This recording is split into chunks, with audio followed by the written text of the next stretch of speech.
নমস্কার, আমি অভিজিৎ রয়, civil engineer.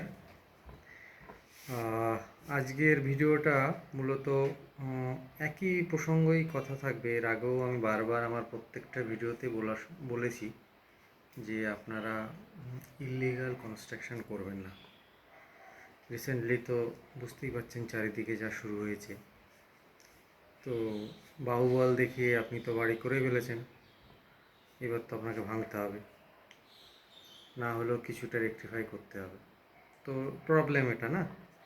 তো আমি সবসময় বলার চেষ্টা করেছি আপনাদেরকে যে অ্যাটলিস্ট আপনি একটা ইঞ্জিনিয়ারের সঙ্গে একটু কনসাল্ট করুন, কনসাল্ট করে আপনার বাড়িটা করুন।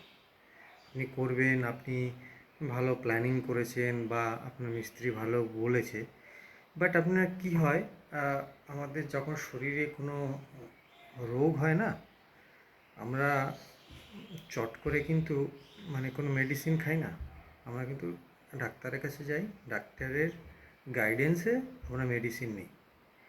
তার মানে আপনার ওই রোগ সম্বন্ধে খুব একটা আইডিয়া নেই বলেই আপনি কিন্তু ডাক্তারের কাছে যান, গিয়ে ডাক্তারকে দেখান, তার সাজেস্ট মতন মেডিসিন নিন, সেভাবে খান, খেয়ে সুস্থ হন। তেমনি আপনার এই কনস্ট্রাকশান, সিভিল ইঞ্জিনিয়ারিংয়ে বলুন বা বিভিন্ন ইঞ্জিনিয়ারিংয়ে বলুন, সেখানেও কিন্তু ব্যাপারটা কিন্তু বোঝার ব্যাপার আছে। এবার আপনি যদি না বোঝেন তো ডেফিনেটলি আপনাদের ইঞ্জিনিয়ারের কাছে যেতে হবে। এবার কি হয়, ম্যাক্সিমামটা আমাদের 99.99% লোক যারা বাড়ি করেন বা নাই করেন, তাদের এই বিষয়ে প্রচণ্ড জ্ঞান, এত বেশি জ্ঞান যে মাঝে মধ্যে মনে হয় যে আমাদের পড়াশুনো করার দরকার ছিল না ইঞ্জিনিয়ারিং নিয়ে। হ্যাঁ, যেটা চারিদিকের কনস্ট্রাকশন দেখছি, তো সেটা দেখে এটাই মনে হয় যে আমাদের পড়াশুনো করার দরকার ছিল না, ও তো সবাই সব কিছু জানে। আপনিও যদি না জানেন না, আপনার পাশের বাড়ির লোক এসে আপনাকে আইডিয়া দিয়ে যাবে, এই না না এরকম না, এরকমভাবে করুন। বুঝতে পেরেছেন? এত বেশি আইডিয়া হয়ে যাবে। তো ব্যাপারটা হয় কি, এই আইডিয়ার জন্যেই আজকে এই সমস্যায় পড়ে। সেই সমস্যা তো আপনি পড়বেন না, আপনি পড়লে তখন দেখবেন আপনি দৌড়াচ্ছেন। সেটা কিন্তু এই যে প্রবলেমে পড়লে যে আপনি কারো কাছে দৌড়াচ্ছেন, এই ইনফরমেশন তো তার ওই পাশের বাড়ির লোক বা আদার্স লোক কিন্তু জানে না জিনিসটা কী হচ্ছে। তো আমরা ইঞ্জিনিয়াররা না এইসব জিনিস প্রচণ্ড ফেস করি। হ্যাঁ, যার জন্যে এই ভিডিওগুলো করা এবং শেয়ার করা। রিসেন্টলি কেন, অনেকগুলো ঘটনা এরকম ঘটেছে, ঘটার পরে এদের প্রত্যেকের আর কি মাথায় কানে জল ঢোকার মতন অবস্থা। তখন ইঞ্জিনিয়ার, আপনি একটু বলুন না কী করা যায়।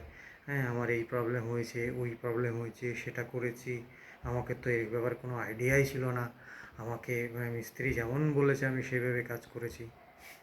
বুঝতে পেরেছেন? শিক্ষিত লোকজন, সবাই এডুকেটেড লোকজন করেছেন, তো করার পরে তার কিছু বলার নেই, এই জিনিসটাই বলবেন তারা। আর কি বলবেন যে আমি জেনে বুঝেই করেছি? কখনো বলবেন না। দোষ ভুল হলে দোষ দেখবেন অন্যের উপরে চালাবে, কখনো স্বীকার করবে না। তা আমাদের ইঞ্জিনিয়ারদের কি হয়, আমরা তো আর দোষ অন্যের উপর চাপাতে পারি না। আমরা যখন একটা প্ল্যান করি, সেখানে আমাদের লিখিত ডিক্লারেশন দিই, এটা কেউ দেয় না, অন্য কেউ দেয় না। আপনাকে যে আইডিয়া দেবে, আপনি কাইন্ডলি তার কাছ থেকে একটু লিখিত নেবেন, সে যেই হোক। যে আপনি যে এটা বলছেন, তা আপনি একটু লিখিত দিন তোমাকে, এটা দেখুন তো কে দেয়।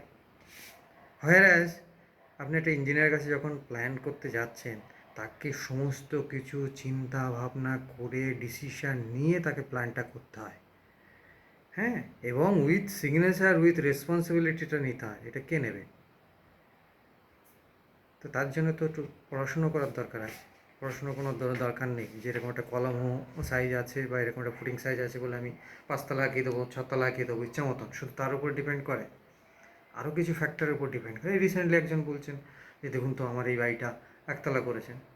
তো আমি একটা জিনিস কিনতে গেছি তারা ওখানে, তো বলছে, তখন পেমেন্ট করতে গেছি, তো সেখানে আমার নামটা দেখেছে, তখন বলছে কিছু মনে করবেন না, আমি একটু এই বাড়িটা করেছি, আমার কোনো আইডিয়া নেই। দেখছি বড় বেশ ভালো সাইজের কলম দিয়েছেন, বড় বড় রড ইউজ করেছেন। বলছেন যে আমি এখানে কতলা করতে পারবো।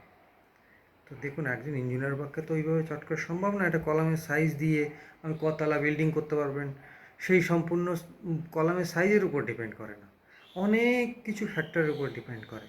একটা বিল্ডিং কনস্ট্রাকশন হতে গেলে তার একটা নির্দিষ্ট পরিমাণের সেটব্যাক দিতে হয়, মানে চারিপাশে আপনার যতটা এরিয়া আছে সেখান থেকে একটা নির্দিষ্ট ডিস্টেন্স মেনটেন করে আপনাকে কনস্ট্রাকশনটা করতে হবে। এটা একটা প্যারামিটার কাজ করে।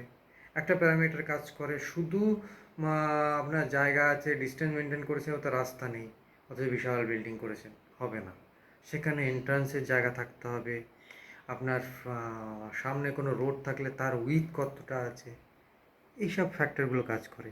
প্লাস হচ্ছে গিয়ে তার ফাউন্ডেশনটা আপনি কত করেছে, এগুলো নানান রকম ফ্যাক্টর কাজ করে, যেই ফ্যাক্টরগুলো দিয়ে, এবং একদম সর্বোপরি যেটা মেইন বেস, আপনার সয়েলের বেয়ারিং ক্যাপাসিটিটা জানতে হয়।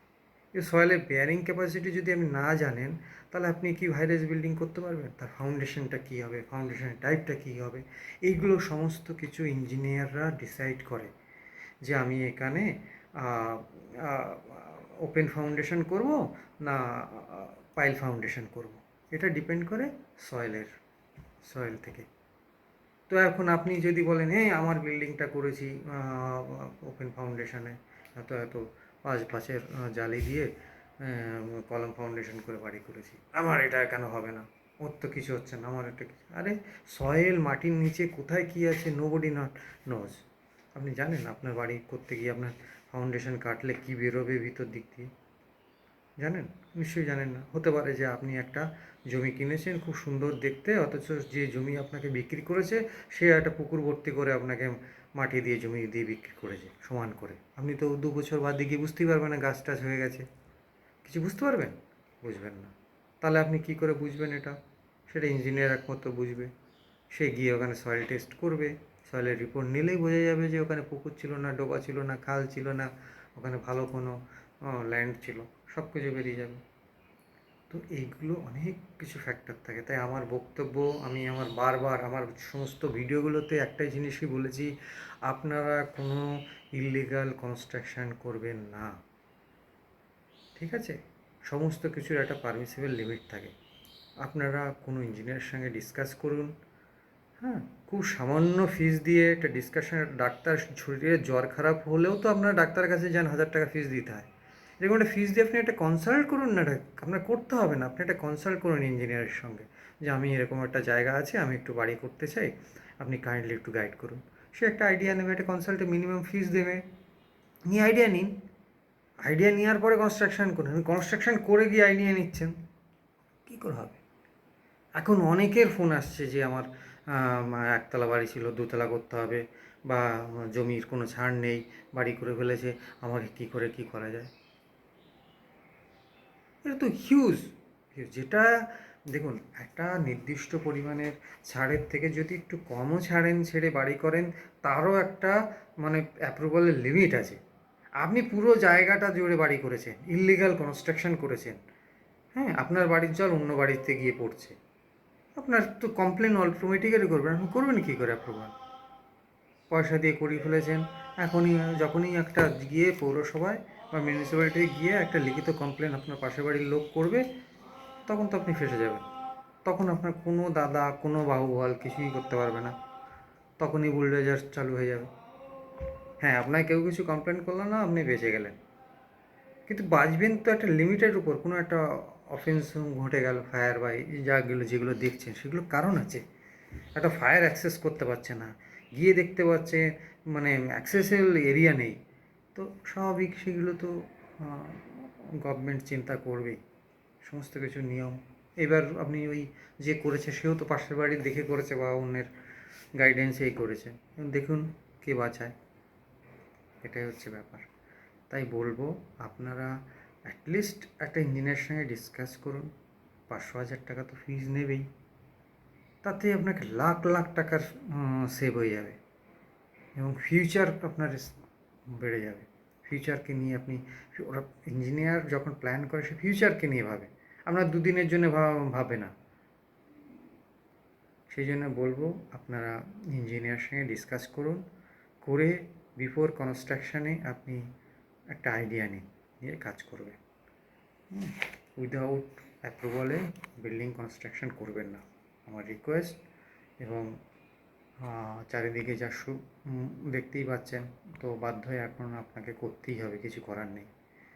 সে আপনি পঞ্চায়েত এরিয়ায় থাকুন, সে গ্রামের বাড়িতে থাকুন, কি সুন্দরবনে থাকুন, কি কোথায় থাকুন, যেখানেই করবেন অ্যাটলিস্ট ইঞ্জিনিয়ারের ডিসকাস নিয়ে করুন। এটাই আমার বক্তব্য। ওকে, নমস্কার, থ্যাংক ইউ।